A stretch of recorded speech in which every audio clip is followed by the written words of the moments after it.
அதில் 3800 பேருக்கு அறுவை சிகிச்சை இலவசமாக செய்து கொடுத்திருக்கிறோம்.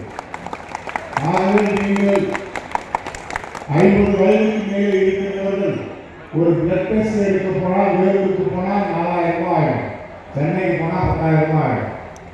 ஆனால் அந்த பிளட் டெஸ்ட்டில் ஒரு பிபி இருக்கா, சுகர் இருக்கா, ஹார்ட்டில் ப்ராப்ளம் இருக்கா, லங்ஸில் ப்ராப்ளம் இருக்காங்கிறத கண்டுபிடிச்சுவாங்க. அதனால தான் வசதி படைச்சவங்க 6 மாதத்துக்கு முறை இந்த டெஸ்ட் எடுத்துக்கிறாங்க. இனிமேல் இந்த பாராளுமன்றத்தில் இருக்கிற எல்லாருக்கும் 6 மாதத்துக்கு ஒரு முறை பிளட் டெஸ்ட் எடுக்கப்படும். அது இளைஞர்களுக்காக இருக்காது, இளைஞர்களுக்காக இருக்காது. 50 வயது தாண்டவங்களுக்கு தான் அது தேவை. அந்த 50 வயது தாண்டியவர்களை ஒவ்வொரு 6 மாதத்துக்கு ஒரு முறை ஒவ்வொரு கிராமமாக என்னுடைய டாக்டர்கள் உங்களை சுற்றி சுற்றி வருவார்கள்.